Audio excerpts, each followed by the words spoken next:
I'm sitting here at my desk on January the 27th, 2024, and I realize with some trepidation that I am about to make the most important video that I've made in my lifetime and probably convey knowledge that it will change more lives than in the 20 years that I spent as a financial advisor.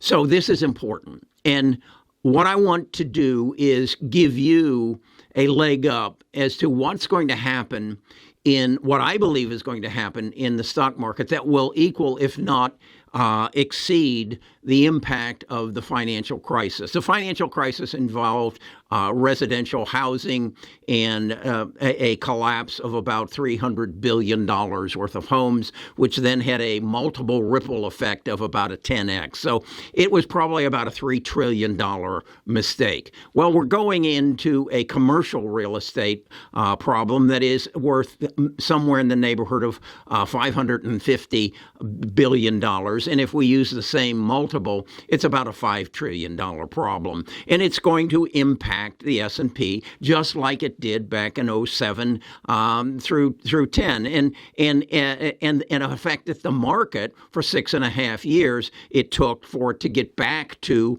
its former highs. Do I believe that this next crash will take 6.5 years to recover from? I don't know. But what I do know is where I need to be during that period of recovery so that I can make money as the market goes down. Now, the next thing I have to do is to figure out how can I interpret when the market is going down. So I studied the past, and I see the stair steps going up when the S&P goes up, and then I see the stair steps when they go down. And it's tied directly to interest rates. The other element that's in the equation is that of the rate curve, the inverted rate curve that the world is saying to the U.S. Yeah, we'll lend you money to run your government, but we don't want to make a long-term commitment to you, and that's why we have an inverted yield curve, because the world is saying you're in trouble. There's a problem coming, and we don't want 20-year treasuries. We'll only take 2-year treasuries. And sometimes all we want is 2-month treasuries. And so they are bidding up the price on the short terms and saying, forget those long-term commitments. This is the canary in the coal mine. And what I want to do is show you and prove to you that we can anticipate this, and then we can go and find, and I have found, where we can put our money so that as the S&P goes down, we have the opportunity to ride this other investment up, a Treasury ETF. So, but you need to understand it, and the only way I can get you to understand it is to show the chart that I've created through past history that's going to give you guidance as to how to invest. Now, the other element to this is I can show it to you and say, okay, now you go implement it, but there's some timing involved. And so what I'm committing to you and what Trent and Mark are committing to you is we will update this here on our Best of Us Investors channel on a regular basis, on an as-needed basis, that will have videos that are for members only so that you can follow this and make a difference in your life. Because just like in the S&P crisis, those good stocks, the fabulous 7, were impacted by the fear. I'll show you that as well as we study this together as we move through the opportunity of your lifetime. Even though it's going to be bitter for a lot of people, you're going to make money as the market goes down, and then you will be in a position to buy back the Magnificent 7 as they go back up. Okay, I'm going to take you to the computer. I'm going to explain this, and then you're going to become a part of this team that is going to manage our portfolios for the creation of family wealth. Let's get at it. Best of Us Investors presents Kerry Griegmeyer.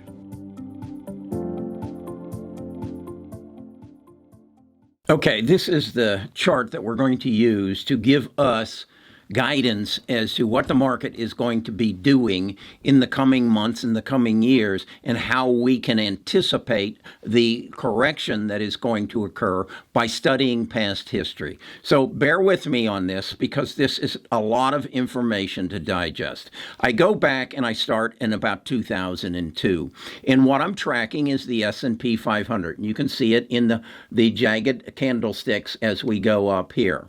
What I then want to point out to you is some obvious things that jumped out at me. The S&P 500 is going up when interest rates are going up. That's counterintuitive, but it's true. Watch this. As the interest rates go up, the S&P goes up. As they level off, it continues to go up.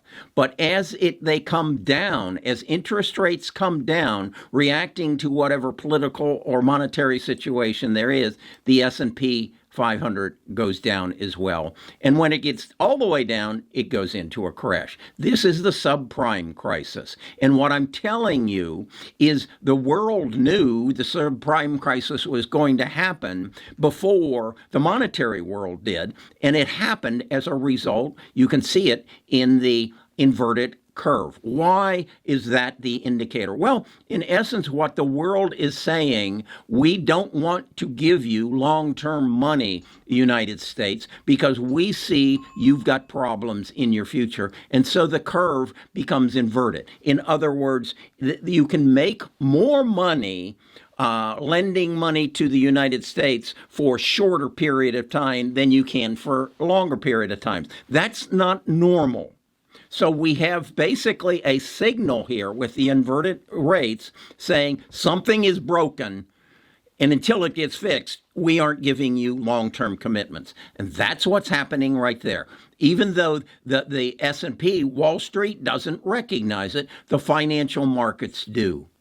And then once we get out here, and the financial markets say, hey, we've got some issues. We need to start lowering interest rates. Look what happens to the S&P. As the interest rates go down, the S&P 500 goes down. So what this tells me is Michael Burry wasn't the only one who realized that the real estate market was going to crash, and $300 billion worth of homes, individual homes, were going to be foreclosed on, and then it crashed.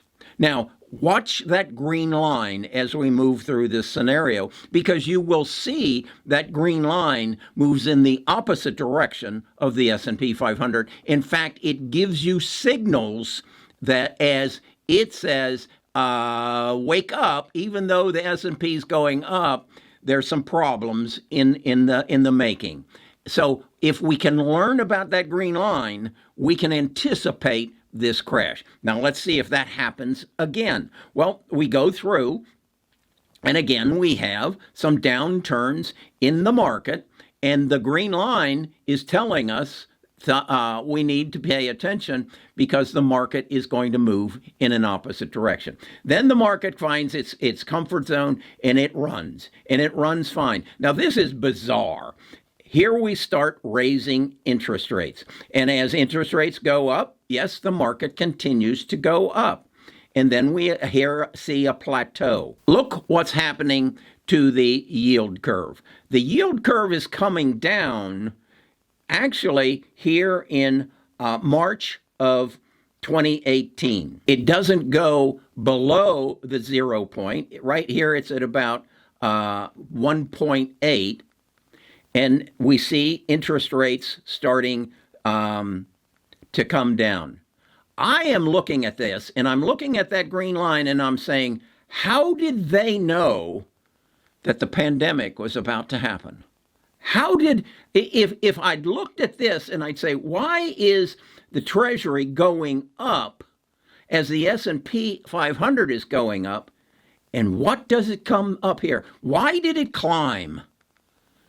Somebody knew the pandemic was coming, and there it is. And the pandemic hit, and what did the government do? They immediately lowered interest rates and started to stimulate the economy with free checks. Okay?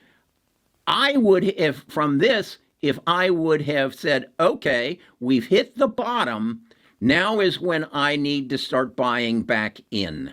And what happens to the yield curve? It corrects itself. And what happens to interest rates? The government starts raising interest rates, and the S&P continues to rally. Look at, though, the confidence of the world in where we're at right now. This is the yield curve. That's the lowest it's been in history, right there, in July of 2023. But yet, the market continues to go up. So I look at this here, and I say, we're right there. We're right there.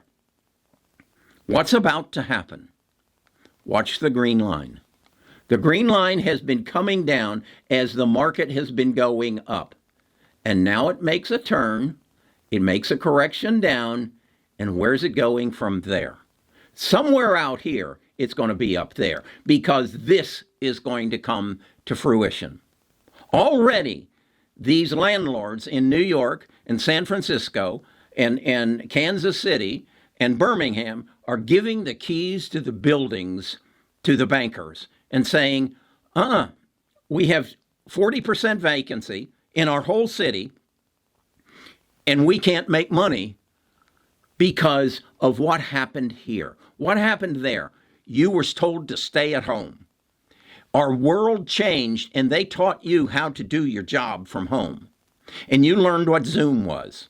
And your corporation built your security system so that you could work safely from home and communicate with your compatriots, with your fellow workers. And our world changed. And at that point, the cities in the big cities said, we got problems. Now that was back in 2020. Now these mortgages on these buildings are maturing and being refinanced, and the banks are their books are being reevaluated, and that $10 million building is being reappraised because it's empty as a $4 billion building, and nobody's buying it, except for a few people that have some insights and say, hey, this one's right to turn into apartments, high-scale apartments.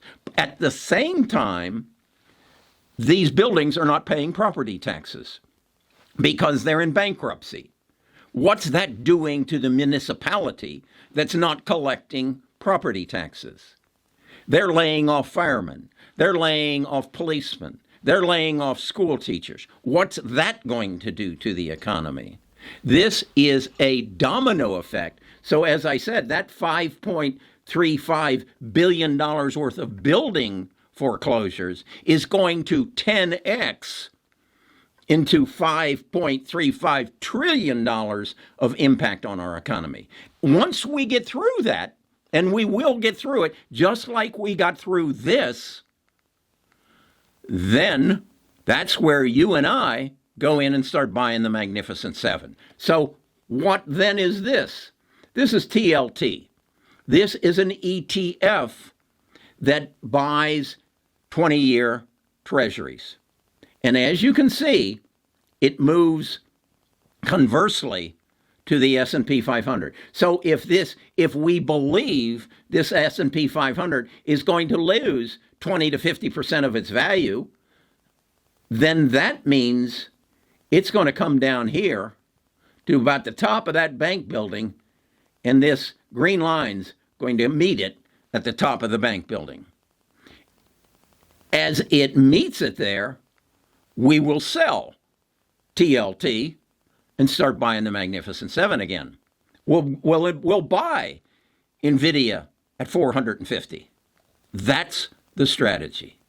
Now, what has to happen is we have to monitor this. And we have to monitor it and learn as we go. Because this isn't going to happen next week. It's going to happen when the banks, when you hear, actually it's going to happen when Jerome starts lowering interest rates. Do I believe it will be March? No, I don't. I don't believe it will be March. And I believe this inverted curve will continue out into March. But once that line gets above the 0 point, Katie, bar the door.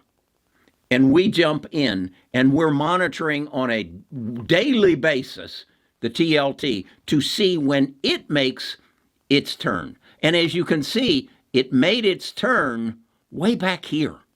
This is where it's at now. It made its turn, let's see, that's in September of 07, and Lehman Brothers closed their doors on January of 08. This is where we're at. We're at May of 07, somewhere there. This is what we're going to be watching. When that green line makes a turn up, it started right there. That may be the bottom. That's what we've got to determine, and that's what we got to talk about on a weekly basis. So that's what I want to deliver to you. We will have, as need be, individual meetings that I will notify you of as a Platinum member, that you can come to the website and you can hear our discussion. Then we will also openly talk about this on our Friday Stock Talks, because this is our opportunity. This is a once-in-a-lifetime opportunity if you know what is happening, if you're paying attention, if you connect the dots. And that's what this is. This is my connection of the dots. I invite you to make more money than you ever have, and all it's going to cost you is becoming a member of the Platinum Group. Okay, I promise to make you wealthy. Let's work on this together. Let's meet every Friday, and let's work as a team. Let's turn this into a team sport.